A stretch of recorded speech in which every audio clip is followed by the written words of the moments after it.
You're listening to the Subculture UK podcast, presented by two cheeky Herberts, Jim Soul and Danny Gray.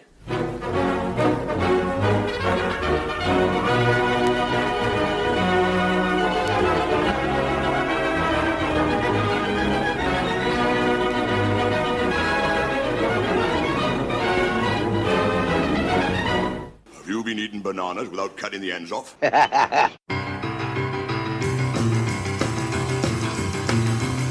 And I'm just out of school, like I'm real cool. I got the jump, got the jive, got the message of my life. I'm a wild one, I'm a wild one. Ooh yeah, I'm a wild one. I'm gonna keep it shaking, I'm gonna keep it moving, baby. Don't you cramp my style, I'm a real wild child. I'm on, baby, shake all night long. Shake.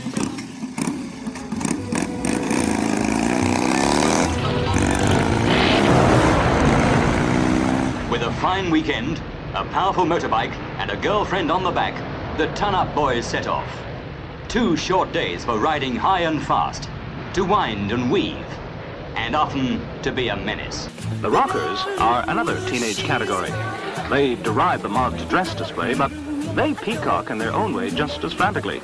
Metal studs in leather jackets, the leather wear itself, the jackboots, these are just as much a proclamation of group identity. They prefer motorcycles to motor scooters. Their chief instrument is noise in their music and their machines.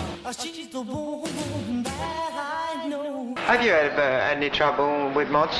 Oh, they try to cut you up now and again, you know, but they don't manage. Where are you going when you leave here? Oh, man, we just gonna go. Just trying to make conversation. It means nothing to me. Well, on the weekends, we go out and have a ball. Well, what do you do?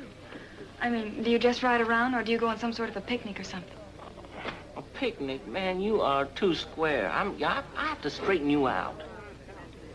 Now, listen, you don't go any one special place. That's cornball style. You just go. The bunch gets together after all week. It builds up. The idea is to have a ball. Now, if you're gonna stay cool, you got to whale. You got to put something down. You got to make some jive. Don't you know what I'm talking about? Do what? Well, rockers, all that greasy air and dirty clobber, it's diabolical. I don't give a monkeys about mods and rockers. Underneath, we're all the same, aren't we? Well, the road is rocky, but it won't be rocky long. Ah, this road is rocky, but it won't be rocky long. Another man got my baby gone. We're back, Subculture UK with me, Jim Soul. And Danny Gray. We've both been away on our holidays, although the tan has faded. It has, yeah. Straight away, in fact. Yeah. Didn't take too long, did it? Really? See, I always thought the idea was you're supposed to have tan skin and white teeth, and I've got white skin and tan teeth. Stop smoking then, Jim. Simple as that, mate. So how you been, Dan? Yeah, good. It's well, we've got some news, haven't we? That since we've been away, we are now resident DJs, presenters on Mad Wasp Radio, a new internet station. Yeah, and it's really good as well. I mean, look, we were excited about it. We're even speaking like DJs now, aren't we, Jim? I said, aren't we, Jim? I've got my DLT voice sorted out. Exactly. No, but it's a really good radio show, and it's a great station as well, really diverse. There's lots of different stuff. Yeah, definitely. I mean, it's touching on things, well, pretty much we fit into the demographic, don't we? Yeah. Well, look, today we're ploughing on, as we do, with the historical field of subcultures, and we're going to talk a bit today about rockers. Yeah. Now, Dirty Air and Greasy Clobber. Dirty Air and Greasy Clobber.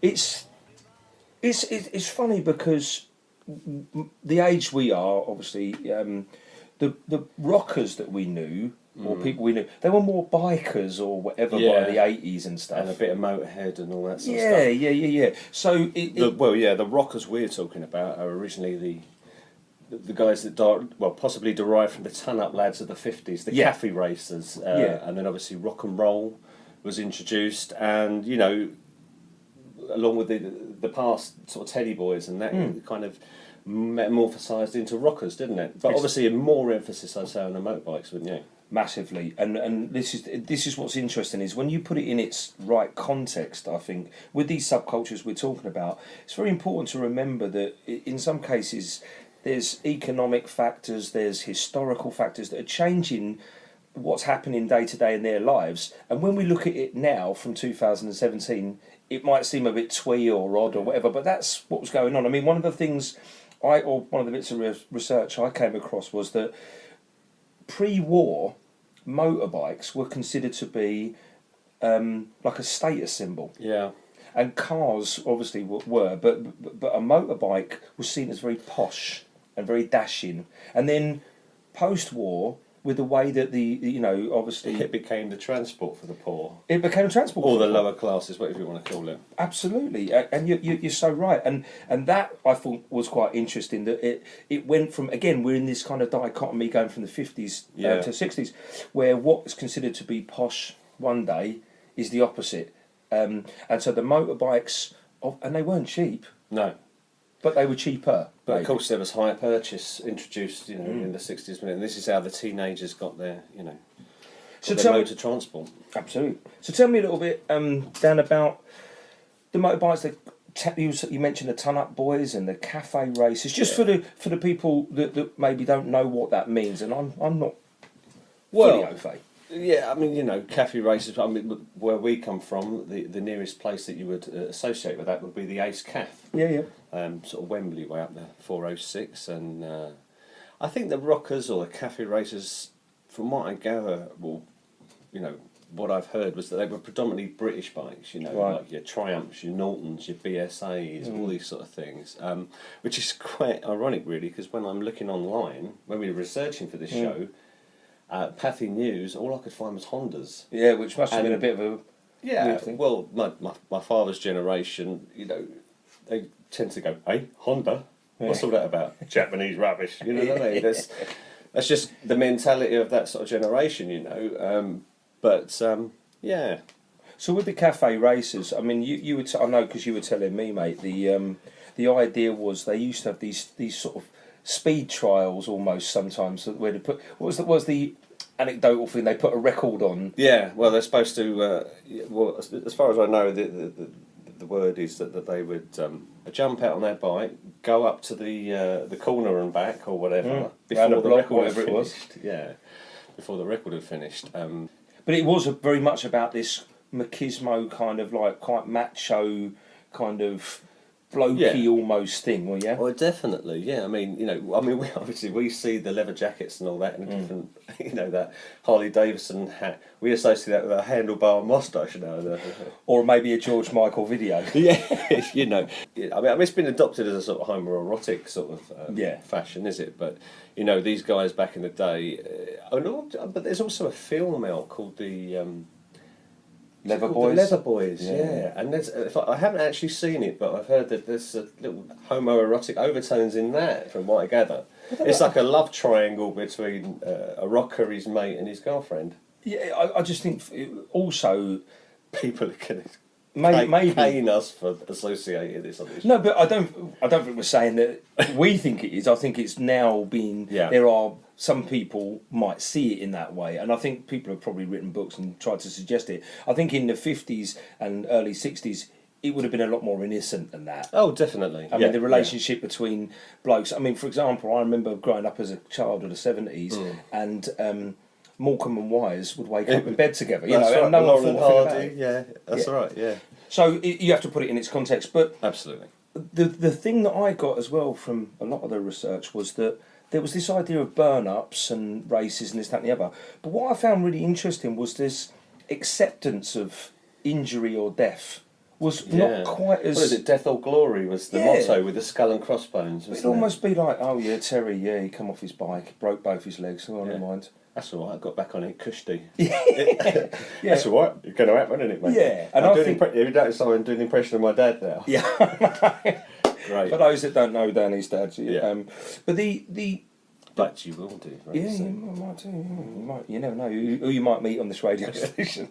But the idea, I like this idea of this, the injury and death was kind of almost a part, not a part of it, but more accepted. But it's a very teenage thing, that, isn't it? Yeah, of course. You know, I mean, I shouldn't think that the rockers of today that frequent in the A's Cafe and places like that have the same sort of philosophy on life, you know. Well, yeah, I mean, if you think... I'm just lucky to be here, mate. I love my bike. Because I think the other thing is as well, if you think about us as teenagers and whoever's listening, your own teenage, the stupid, dangerous things you did. Oh, yeah. It just didn't happen to centre around very powerful 650cc motorbikes. No, that's right. Well, yeah, I mean... Yeah, it's a bit different to a scooter, Jim, isn't it? You know? Yeah. Although still a risk, kids. Oh, yeah. Drive safely. That's it, yeah. But just don't wear a full face helmet because it looks stupid. No, that's right. It doesn't look right. Yeah. So, rockers, we've got the Ton Up Boys of the 50s. I know there's the Chelsea Bridge Boys and these kind of gangs. Not gangs, I mean, it's loosely kind of people that are coming together. Yeah. And it's centred around this rock and roll music.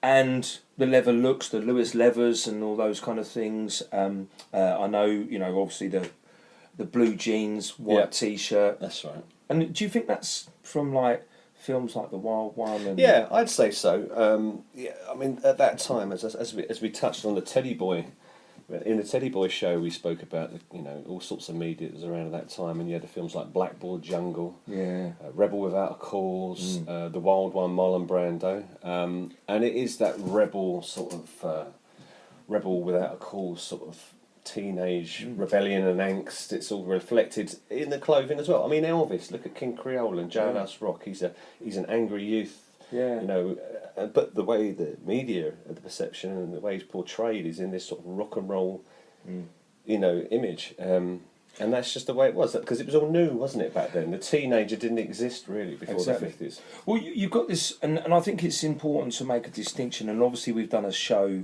on Teddy Boys before, but there was definitely a difference, wasn't there, between Teddy Boys and the rockers? Yeah, well, rockers were, as we said, more into their motorbikes, and it was their form of transport. You know, we mentioned that Teddy Boys, from our perception, didn't seem to have a purpose. They were there, but there was no kind of purpose. It was a rebellion against nothing. Well, you could view the rockers as a rebellion against nothing, but rockers were all about... It was their individuality. It was they had their motorbikes. They could go where they wanted. All of a sudden, they had hire purchase. They could buy what they wanted to. Their bikes, work on their bikes, and go wherever they wanted. Yeah, it's same as the mod thing, but the mods had more emphasis on clothes and that sort of thing, and they were much cooler. But that was a great point you made, though, and I think that really underlines what the rockers is this freedom of the road idea, this disappearing from your life. You know, you probably worked in the post room as well, as the mod guy did, but you could go to... I did, actually. I did work experience for IBM in the post room, just because Jimmy did. Yeah. But da-da-da-doo, do-da-da-doo. You really got me, Gabby. Franking machine. When they said I could use a franking machine, I was like, hey, really? Is that right? I'm allowed. Da-da-da-doo, do-da-da-doo. I bet you chucked a couple of Christmas cards through on the cheap as well, on the free. Yeah, mate. Of course I did. But no, but this idea of the rocker thing is... It's centred in that, and one of the things we're going to do with Subculture, and we've been planning this, is we've got interviews and we've got special guests that are going to come in, specialists in the field. Yeah. So today, why don't you tell us what we're going to do? Well, it's all very well us sitting here talking about these things, researching it and saying what we think, but we've been saying for a long time, we want to hear from you. We want you to tell us what it was like. Anyone that's out there that's available, that wants to speak, and give their opinion, give their side, people that are actually there. So Jim and I have been saving up a bit of money here, and we've got a little budget going. Not very much, but enough to, give somebody some, get someone credible on the show, get someone that is really going to stand out. We thought about all the big names. We went for a list, and we shortlisted it. We got down to it, and then in the end, we just thought, sod it. So we took all the money down the pub, and we got my dad to do an interview, didn't we? We did. We do need to say though that Danny's dad was a rocker in the early '60s, and very invested in the bikes, and still is, right? Definitely. Well, he still owns some Harley Davidsons. I mean, this is where my interest in subcultures comes from, because my dad was a rocker, and it was just. I heard the stories when I was a kid, some stories I shouldn't have heard, but and it just got me interested. He got me interested in music, rock and roll at an early age. he's been a heavy influence on me, you know, and so I just thought, you know, you've been telling me stories for years. Why don't we go and speak to the old man? So we're very fortunate to welcome to Subculture UK, Mr. Bob Gray, who's going to talk to us a little bit about rockers. He is indeed. My name's Danny Gray. I'm talking to my old man, Bob. Say hello, Bob. Hello, Bob. Okay, so first question then. Where did the name rockers come from? Well, rock and rollers, I suppose. Is it not a part on a motorbike though? The rocker? Oh, yeah. Is it something to do with that as well? All of a sudden, someone started calling me a rocker. I thought, hey, that sounds good, yeah, okay, I'll deal with that. Yeah? What do you mean, like someone in the street or in... Well, in general, like, I suppose the press. Because of the way you're dressed? Yeah, that's it, yeah. Leather jackets, you know. Yeah. So, did Teddy Boys, would you say... I mean, obviously the fashion before, you know, rock and roll come out and all that, well, even before rock and roll come out, there was Teddy Boys. Would you say that rockers derived from the Teddy Boys or the ton-up lads, or what was the... Well, same sort of thing, I suppose, isn't it? It's just a later on thing with the bikes, you know. More to do with bikes, though. Yeah. More to do with the... yeah. Okay. So what would you say was more important to a rocker, motorbikes or rock and roll? Well, obviously the bikes, really. Yeah. Well, that's your transport, isn't it? You know? I mean, those days everyone had a bike, you know. But obviously rock and roll was an important part, wasn't it? Oh Christ, yeah. Well, that's the music of the time, anyway. Exactly. You know. Exactly. So it was no different from. Well, you grew up listening to rock and roll. Yeah. Tell us a bit about the bikes. What bikes did you have? Mainly Triumphs. Yeah. Sprung out Triumphs, TR5s, trophies, you know. Always liked the American look of the bikes, you know. Right. So my first bike was a Tiger 100 Triumph. Paid 96 quid for it. Right. And there's a lot of money in those days. I was going to say, in them days, yeah. Yeah. From Comerfords, that's it, in Thames Ditton.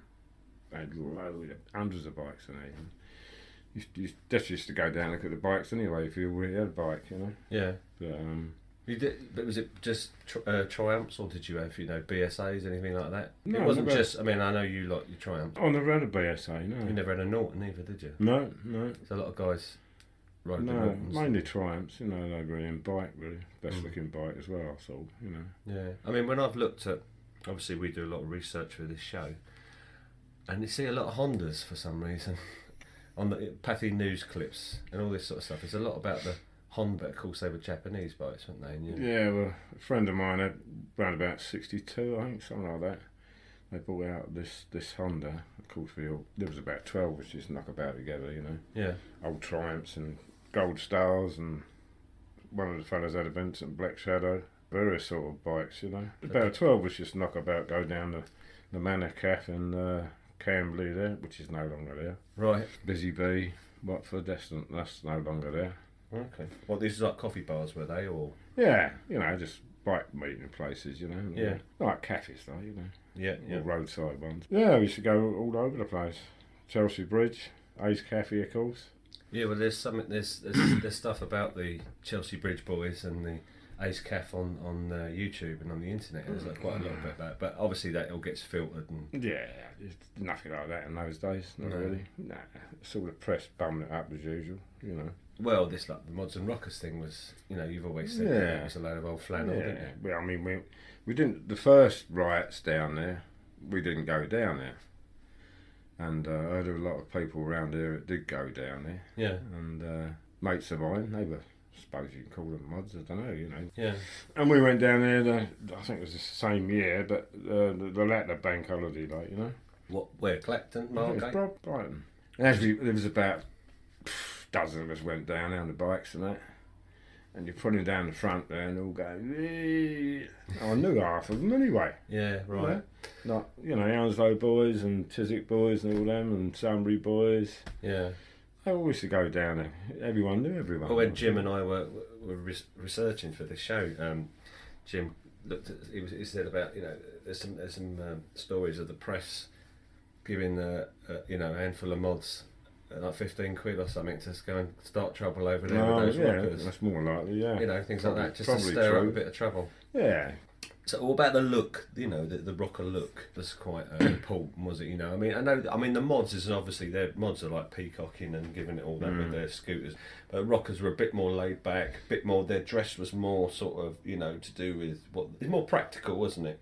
Well, for a bike, yeah. I mean, you need a bit of protection on a bike. Yeah, cool. So the leathers were there to protect you. If you hit the deck, you know, you're going a lot faster on a scooter as well, hey? If you got a suit on, it's going to rip the suit to bits, isn't it? If you fall off, or get knocked off or whatever, you know. But I mean, as well as that, there was it was a rebellious sort of teenage sort of rebellion look as well, didn't it? Well, that's a matter of opinion, mate. Leather jacket, mate. That's a matter of opinion. Yeah. Greasy hair and dirty clobber. Yeah, of course they. But it was also, you know, based on that, obviously the World War Marlon Brando. Was that the first time you saw that sort of rock? I mean, did that? No, it was more. Well, originally it was motorcycle protection wear, like, you know. Yeah, but obviously Marlon Brando. And of course, Brando came out with all that, and it was that style of Bronx style jacket. Bronx. Lewis Leathers used to do. Yeah, yeah. You know, it was a sort of a well-known jacket. One with the belt, isn't it? It was the jacket to have, you know, the Bronx. So was that with jeans or? Oh yeah, it'd have jeans and a white t-shirt. Yeah, and a silk scarf, eh? Yeah, that's it. Yeah. Well, during the winter, you had to. It's a bit like the Village People, then. That boat on the Village People. Yeah, they cocked it right up. They did, didn't they?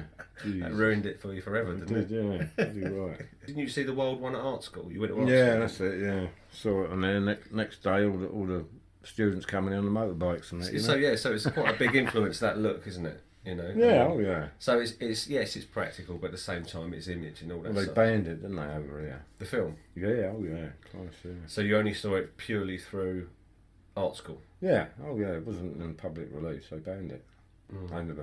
They released it in maybe 70s, was it, or early 80s? No, it must have been 70s. They released it. Oh, so it was back. Oh right, okay. So it originally came out 50. It's quite early, isn't it? 53, I think. Because it's before rock and roll, isn't it? Because there's a bit where they do the. I mean, Jim and I used a clip. You know, the doo-da-bop. Yeah.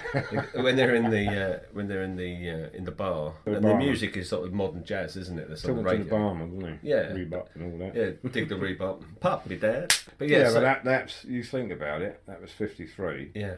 3 years later, Gene Vincent, Exactly. Buffalo and all that. Yeah, sure.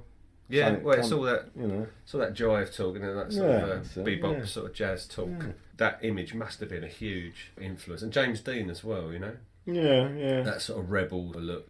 Yeah, well, I suppose they that was the look, like you say, and everyone on the bike was later on, you know. Oh, he's a rebel, like, you know, blah blah blah. Of course, you're lapping it up, and you.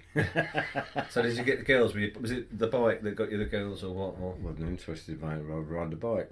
Oh right. So what's the difference between a rocker and a ton-up lad then, or ton-up boy, or whatever they're called? Nah, was that beforehand? Was that? Well, it was ton-up lads, wasn't it?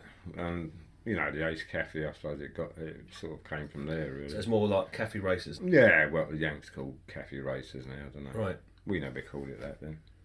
No, because when I research, as I said to you, when I research cafe races, it always comes up with Hondas for some reason. I don't know.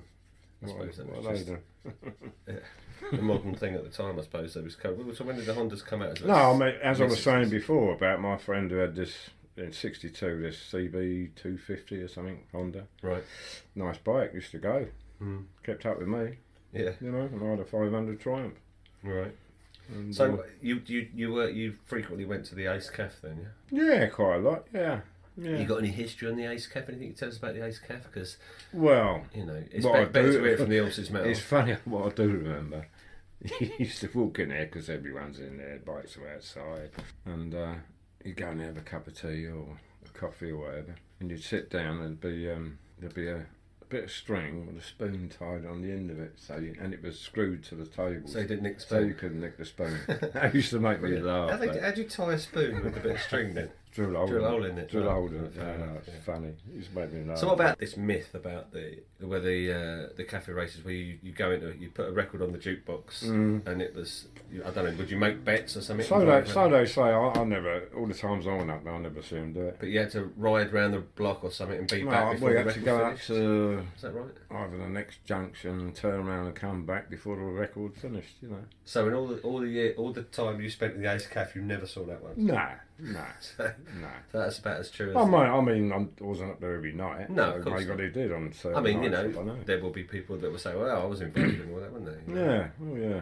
I mean, a friend of mine used to go up, big show off, like, you know, one with a Honda. big show off, and he was later turned into the biggest mod you ever see. Anyway, is this the one with the TV200? Yeah. Anyway, he used to go because everyone was outside, and he used to go past flat out, you know. So he had a couple of quid, this chap then. Right off show off, yeah. So he became a mod. Oh yeah, well, that was to get the girls. That was right. I painted a big. I mean, he had a Bronx jacket, and I painted a rising sun flag on his back. All right. And everyone knew him as Honda, like, you know. Oh right. Yeah. I remember him riding down the road with him one day, and all of a sudden he just went across the other side of the road to oncoming traffic, and there was a car coming down the road opposite. I thought, what are you doing, you nut? And he just played chicken with him. God. And he turned off at the last second, like, and I thought, oh my good God, you know, just put on that case. So did you service all your bikes yourself and all that? Was that part of it, you know, looking after it? Yeah, well, modifying it, trying to... Well, funny enough, I built rebuilt a bike in my mum's front room, because in those days you had 2 separate rooms and you never used the front room, you know, hardly. Right. Maybe when guests come round or something like that. Yeah. This is the back at Cedar Road. Yeah, that's it. Yeah, and they were all out one day, and I thought bought this bike off my mate, but it was a bit of a mistake. Well, I've got to do that up. When they were out, I sneaked it in. You know? Yeah. And during the winter, I rebuilt the whole lot. I used to take it apart, you know, and get bits chromed and this and sprayed and whatever. The engine was all done up, put racing cams in it, high compression pistons, the lot, you know. Did it actually make it go faster? Oh, yeah. Christ, yeah. And anyway, I was doing the engine one day, or something to do with the oil, bosh on the carpet. Oh, shit, there was a great big on the carpet. Oil. I got sussed out in the end. Yeah. You didn't quickly move the furniture around? Like No, it was in the middle of the blooming room, wasn't it? And yeah, so I got sussed out there. But yeah, rebuilt the old bike in the winter months, and the front room was lovely. Put the record on, the old Dan Set record, the old Gene Vincent's, whatever. Yeah, it's great. Nice and warm, you know. Oh, you got a couple of Harleys now. Well, you got more than 3. 3 Harleys now. Yeah. Do you still enjoy it as much? Oh yeah. When I'm on that bike, I'm 18 again. Yeah. Yeah, oh definitely, yeah. Big grin across the chops. Yay! So, I love it. I mean, obviously it's a bit difficult to get out on the bike in this weather, you know, in this country. Yeah. But where do you go now then? I mean, do you still see sort of old faces that you used to know and all that? Well, no, not I used to know, but you can see that they were old rockers, yeah, the same as me years ago. Yeah. And so, you know, you have a chat with some of them and they say, oh yeah, I used to go up the old Busy Bee and blah, blah, blah. I used to go down Camberley, yeah.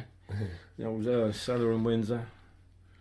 But don't recognise them, you know. But, cellar in Windsor, was that a Ricky Tick? No, it was a cafe right on the riverfront.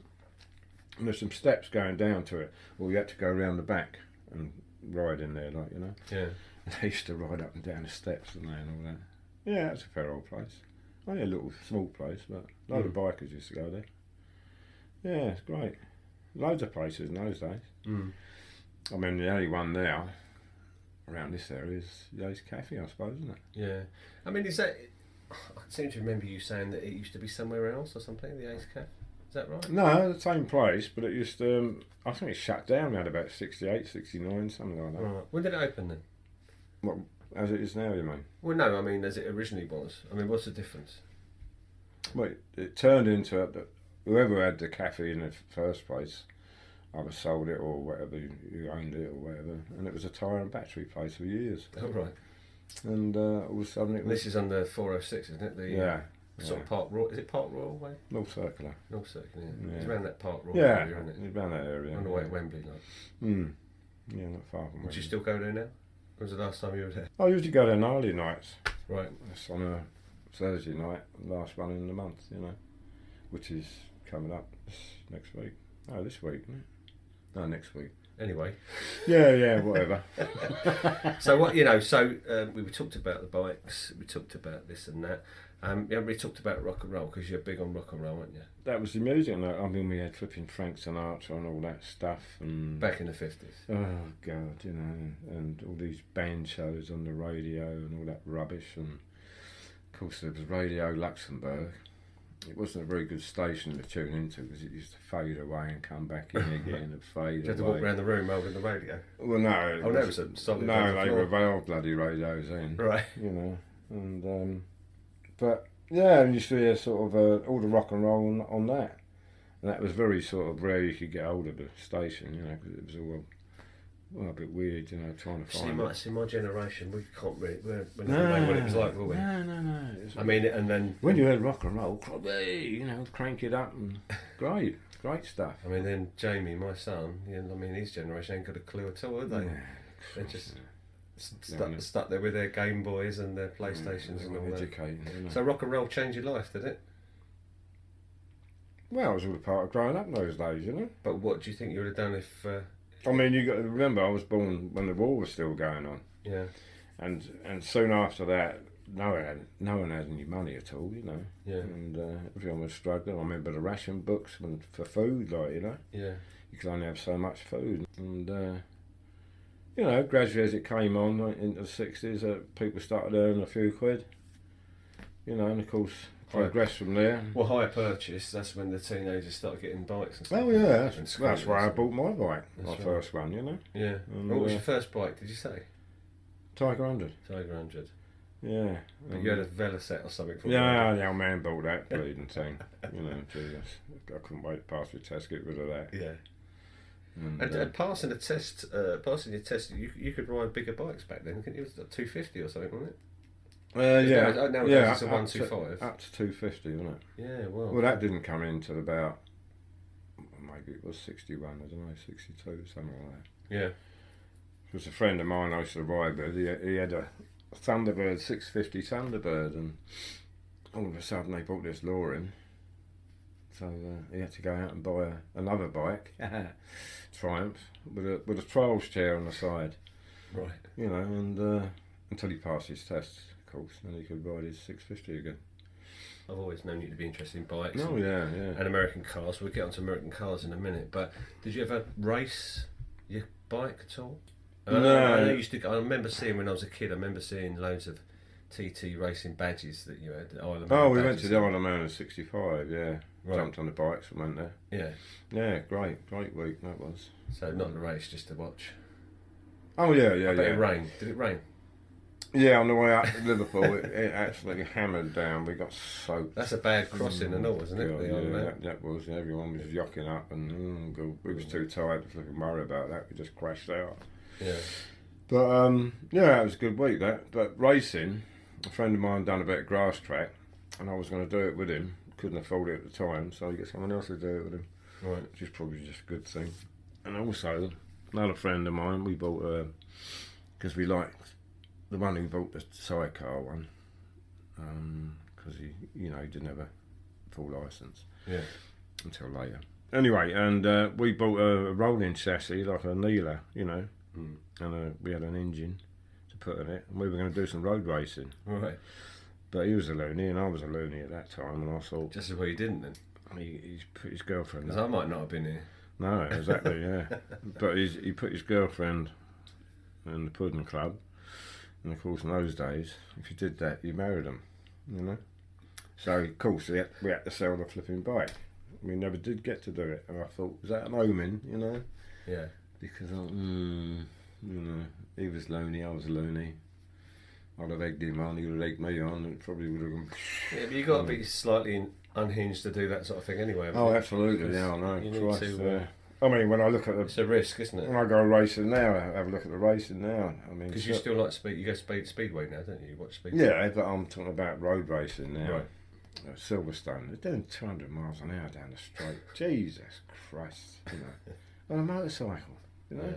And all bunched up and round a bit. Oh, God. Well, I do similar on my scooter. You're nuts, yeah, right. 200 miles an hour. Jesus.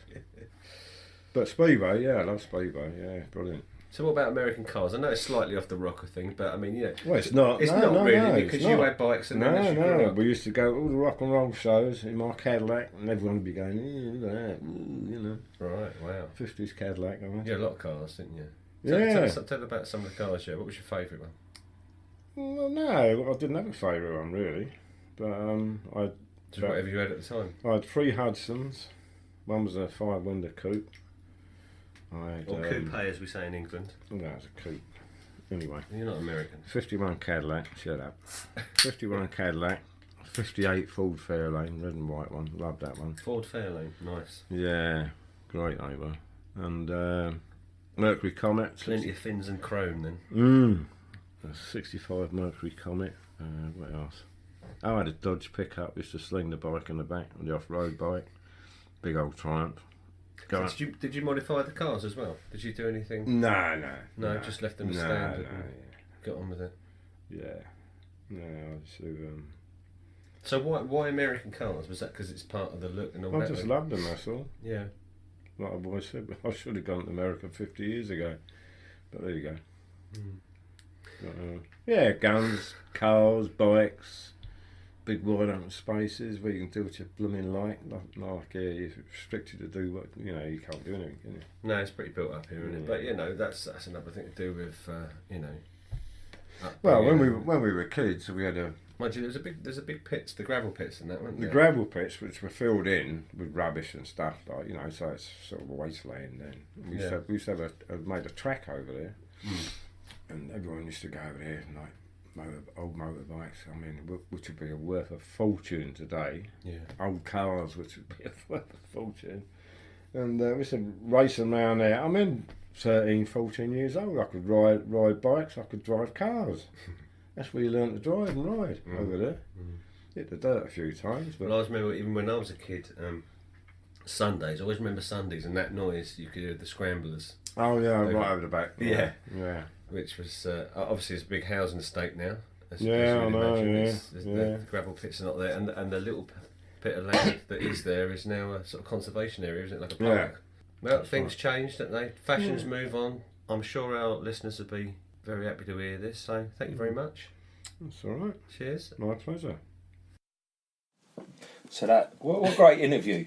It's good, isn't it? And listen, I know it's your old man, but this is a guy who was actually there, who lived it, breathed it. You can hear from that, his passion is still there. Oh, definitely. He loves it. And he's still got bikes now, as he said. When you're not taunting him about looking like someone from the Village People. Oh, yeah. Yeah. Perhaps I shouldn't have done that, but there you go. That was a good little crack. He's got a good sense of humour. He won't go on about it. I wish you'd never said that now. But there you go.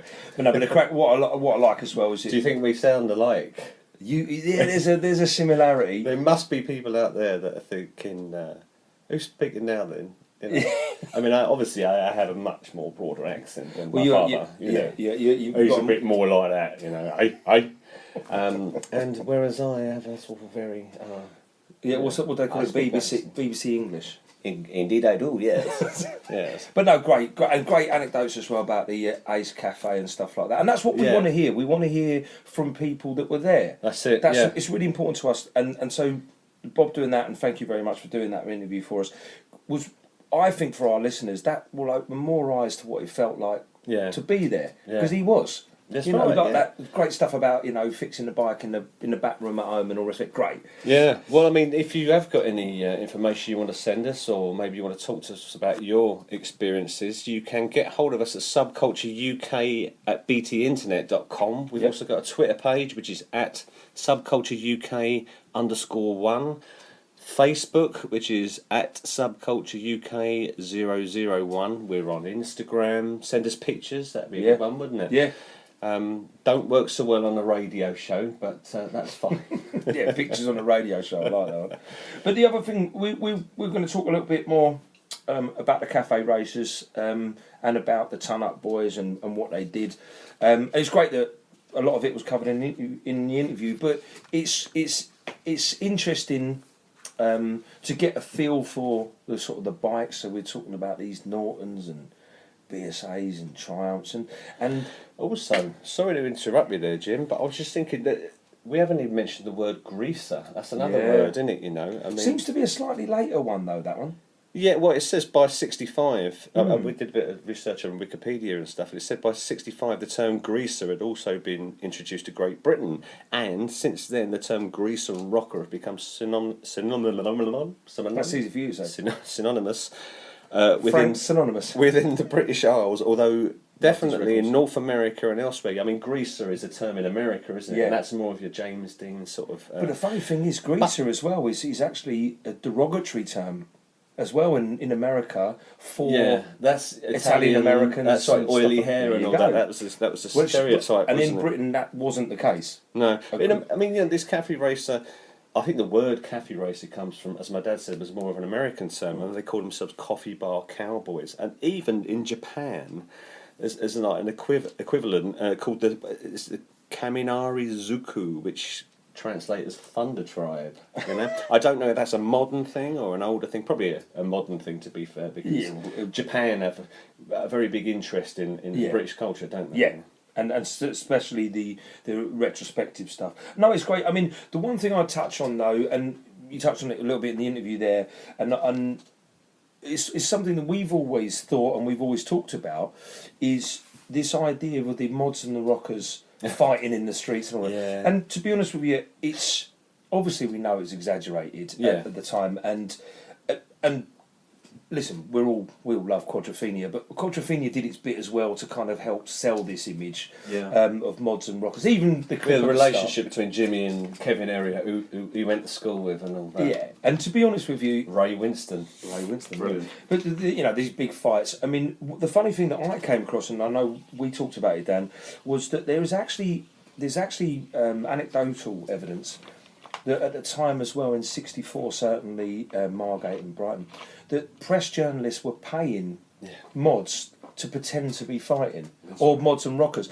And there's a great little anecdote from a guy I was reading about, and his name was Howard Barker. And in '64, he said he was a purist mod. He's now a writer, and he's done novels and bits and pieces. So he's a literary guy, knows what he's talking about. And he said, and when commenting on this, he said reporters and photographers were paying off a lot of kids. You'd get a £5 and a tenner, or a tenner, that kind of thing. And then he said, and then we'd go and get pissed on it. And that's how they saw it. They saw it as like, well, that's an opportunity. All right, I'll take your money. I'll pretend to have a fight. Now, I'm not saying, before we get angry letters and complaints, yes, there were fights. Yes, there was localised tribalism. Yes, there was. But there's actually quite a lot of evidence as well of, for example, North London mods fighting South London mods. Right. Yeah. You know, it was more to do with young blokes predominantly fighting, peacocking, drinking, blah, blah, blah. Yeah. The mods and rocker thing, yes, of course there's a rivalry, yes. I just think sometimes it may have been a coincidence that the mods and rockers were fighting. That's probably how it started, you know. And don't get me wrong, I mean, I get it. You know, teenagers will fight amongst themselves. It's a tribal thing, as you say. But we're not saying it's a media invention, but it's certainly, and even speaking to your old man and stuff, he had lots of mates around the place that would have considered themselves to be mods or whatever. Yeah. And they all went to school together. They knew each other. Yeah, exactly. And I think, you know, it was easy. It was an easy one for the media to jump on and go, well, one's got greasy hair and big bikes, the other one's got, you know, smart clothes and a Italian kind of couture. So they must hate each other. Yeah, exactly. Whereas, you know, it probably wasn't the case at all. There's another great quote I saw from George Melly when he was talking about something to do with rockers. I don't know how it came about, but George Melly, the old musician and sort of a bit of a figure in sort of British light entertainment, wasn't he? He was seen to be on the TV in the 70s and 80s.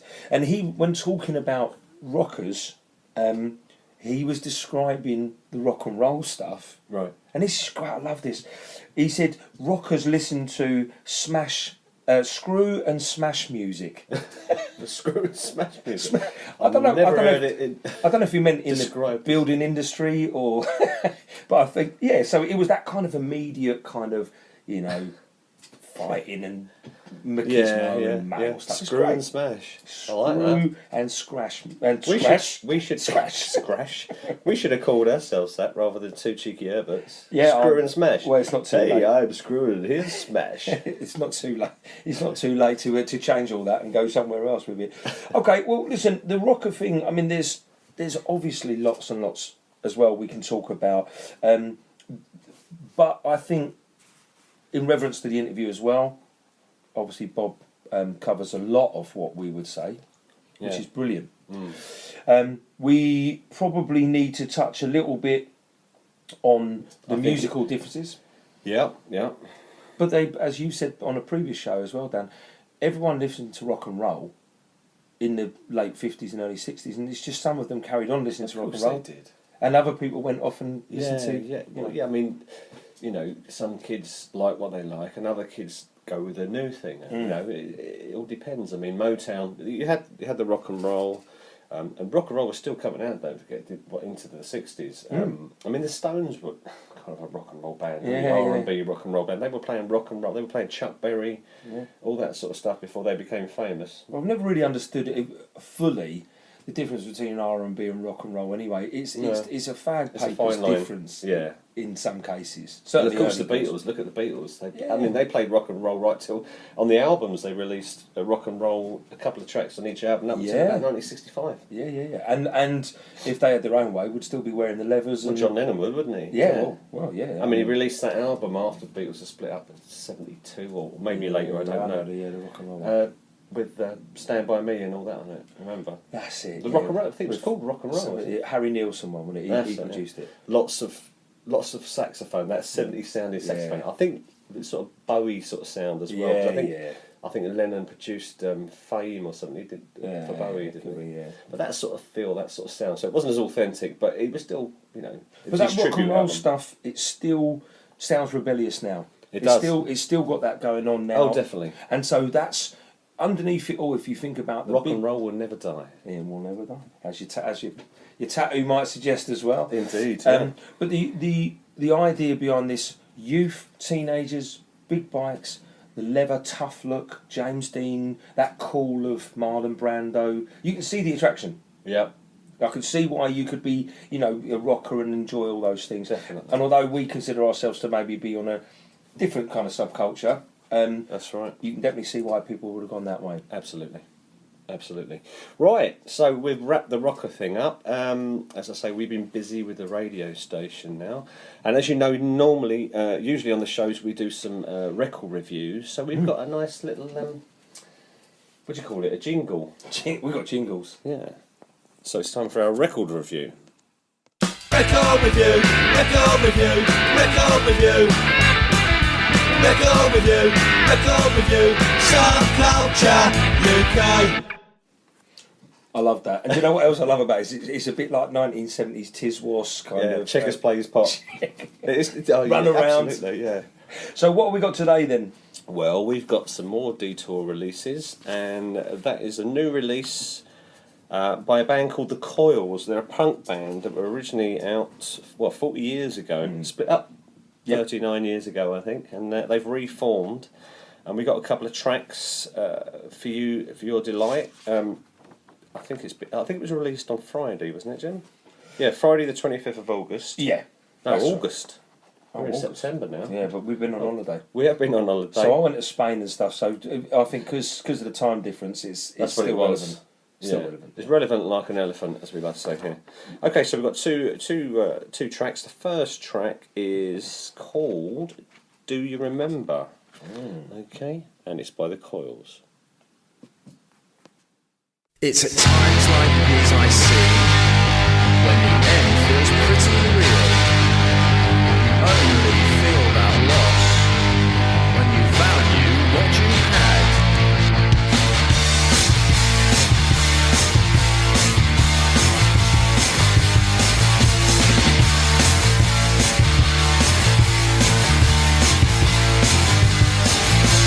Do you remember a time that was precious, a time that had meaning years ago?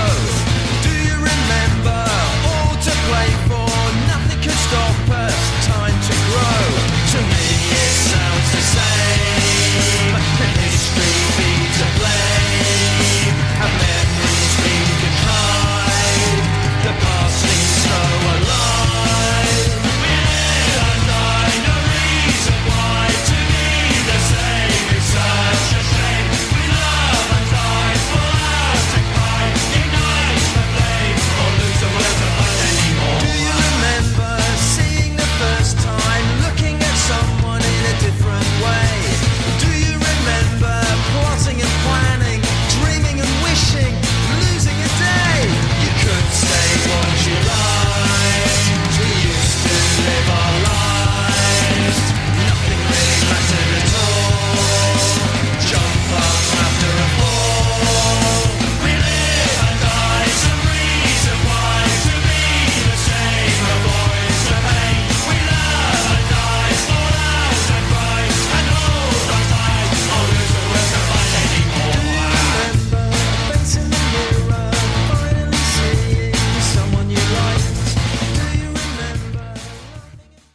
So that's the Coils, and that's proper 77, isn't it? That Proper, sort of sound. yeah. Bit of Steve Jones sort of sound. I love that. I really like that. I think that's a great track. I really like that. Yeah, and it's like you say, it's reminiscent of that kind of period, but it still sounds quite fresh. Yeah, that sounds to me like a re-recording, but it's you know, songs are solid. If you listen to the output, we got another track, haven't we? We have got another track. The track is called Bam Bam. Oh.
So that's Bam Bam, the Coils.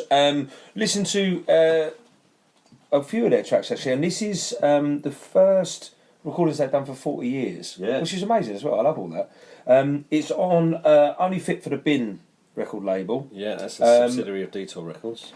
And the word is as well, because it was obviously it's a lot more limited run that they did, but there's only a few of these left. It's sold really well. So if you like the sound of that and the Coils, obviously you don't hang about and make sure you get your copies in, because there's not many left. Apparently. Very limited, and obviously that information was given to us by Dizzy at Detour last month. So that 40 copies may well be gone by now. Yeah, exactly. But, get onto the Detour website or contact Dizzy and stick it in your collection, mate. Exactly. So that is the Coils on Only for the Bin record label, and the tracks you listen to there, Do You Remember and Bam Bam. So, in conclusion, Daniel, rockers. What bunch of layabouts? Long-haired layabouts. Yeah, long-haired, greasy, dirty clubber. What's all that about? I can understand the attraction, though. Definitely. I mean, I get it. But growing up as a teenager, I wanted that quiff haircut. It turned into a flat top, which was our sort of version of that. But there was a while where I was wearing turning up my jeans. I asked my mum to taper my jeans at the bottom, so they were like drain pipes. Right. And I used to wear white plimp soles because they were the nearest thing I could get to crepe. Crepe shoes. But they did used to. And there used to be a shop called West Star in Hounslow. In Hounslow, yeah. And I used to go there and get luminous green socks or pink socks. Wear them, as I say. Bootlace ties. Remember the bootlace ties? That was my sort of rock and roll thing. What a twat. But would I be fair in saying as well that the rockers of the 60s, this is talking to a rocker mate of mine as well, Mark Beckett, big shout out to him, who was a rocker more so in the 80s. He was the next generation, but he was obviously knowledgeable, and he said the difference really between, say, the Teddy Boys and the rockers was that the rockers all were more into or liked the American culture as well. Yeah, the that's cars, right. That's it. Cadillacs, Well, and all that stuff. As my dad said in the interview, I mean, Yeah. it was very influenced. That thing when you teenagers, well, even the mod thing, it was that, you know, the Ivy League look as well, and the Continental thing. It was. I mean, what was going on around you? As we've said on many occasions, the war had just finished. You're in post-war Britain. There's bomb sites everywhere. It was looking out, wasn't it? And trying to reach out and make something. And also, you've got to remember that by the early 60s as well, that the young people are starting to get a few quid in their pockets. That's it. And you could put a bike on layaway, on hire purchase for the first time. So you could have these bikes, and you could have this really powerful machine that's going to, you know, cart you about pretty quick. That's it. You know, and it's exciting stuff, and it was affordable for the first time. But it's not all about speed, is it, Jim? It's the look as well. No, it's about speed, isn't it? For them, definitely. For the rockers, yeah. No, so with the rockers, we're going to be moving salute on. you. We do. We're going to be moving on through time, and obviously we've got more shows coming on. But we are very keen to hear your feedback, so make sure you do, and we'll carry on. Please also visit Subculture UK, or listen to us on Mad Wasp Radio, and listen to some of the other shows we've done in case you've missed them on the Teddy Boys or the Beatniks. Absolutely. And more to come. All that's left to say is I've been Danny Gray, you haven't? No, I haven't. I've been Jim Soul. See you soon, kids.